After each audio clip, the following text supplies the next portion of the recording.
In this video, we're going to show you the top 5 most common wheelie mistakes.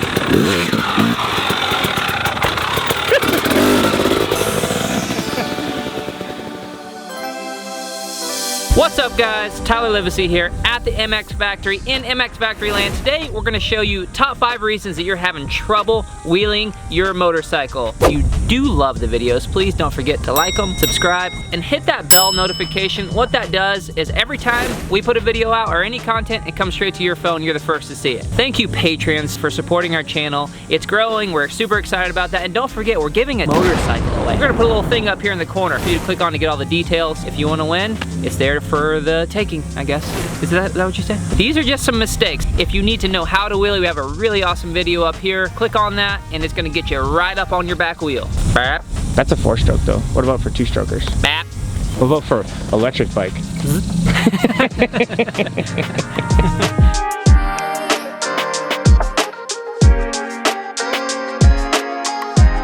First and most common mistake that we see when we're teaching people how to wheelie is your feet come off. You take your feet off as you get the front wheel up, and it's a natural instinct, likely from when you were learning how to wheelie on a bicycle, to get off that thing if you feel like it's gonna flip back. In order to prevent from your feet coming off, you're just gonna have to start a little slower, meaning not get your front wheel up so high where it spooks you and you're ready to bail off the bike. Just start getting your front wheel up a foot, 2 foot, where you can keep your feet on the pegs and planted and control that rear brake, which is the most important thing.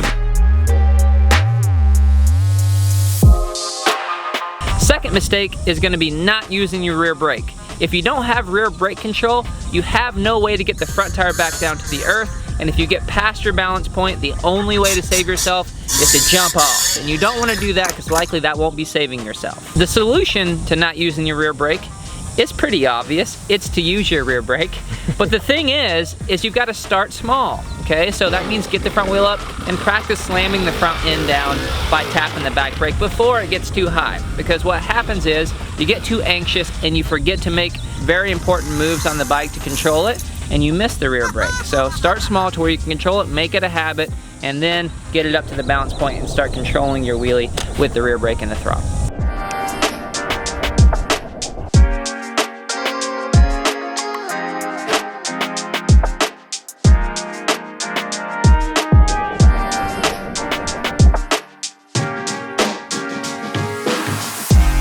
The third mistake is going to be sitting too far forward. For 2 reasons that's bad. One, you won't get any traction to the back tire to get the front wheel coming up. So I think we see that in the comments a lot, is people saying, I can't get this bike to get the front end up.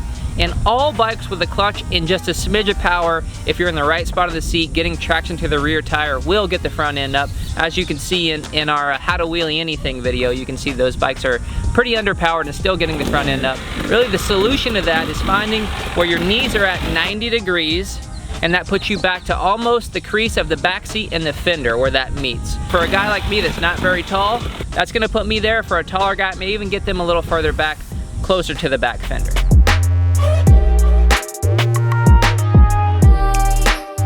The fourth mistake is going to be improper clutch control, and that's going to be in 2 areas. When you get the bike up, when you pop the front end up,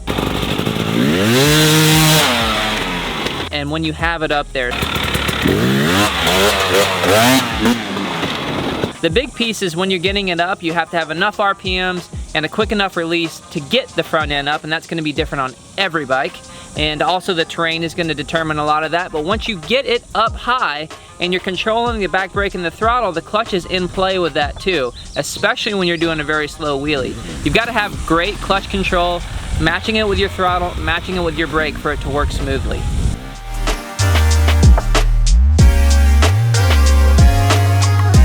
Mistake number 5, being in the wrong gear. RPMs have to match the proper clutch release, and if you're too high of a gear, that just isn't going to work.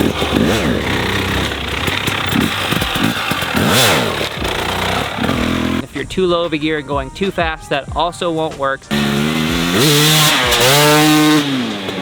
If you're in first gear and you're going too fast and you pop the clutch, you just won't have the torque available to get the front end up. You may have to shift up a gear, but know that this is really geared towards more slow wheelies, what we're talking about here. So first gear is really the magic gear. You just want to slow your speed down in order to control that gear. If you're at a very low RPM in a low gear and you pop the clutch, there's a lot more torque available, there's a lot more oomph available to get your front end up. We've had a lot of people say that they have a lot of rear wheel spin and not front end pop. And so that's gonna go along with a couple of these mistakes together. So one is gonna be, you may be sitting too far forward on the bike. You may be in the wrong terrain, maybe that slippery grass, or you may just not be popping the clutch as much as you need to and leaning your weight back into the right part of the bike to get it up. If you go through these steps and you're eliminating the problems, likely all of a sudden the bike's just gonna come up and you're like, oh, okay, well that's what I was looking for. So make sure that you're spending enough time analyzing the steps and then eliminating them from the mistakes you could be making. We hope you're mistake-free with your wheelie game. If you're not, watch the video again. There's more videos over this way. You can subscribe to Instagram, Patreon down here. Don't forget about the bike giveaway. Who doesn't want a free bike? Fourth mistake is gonna be wheeling with your pets on your motorcycle. She's like, oh man, I ride this thing all the time.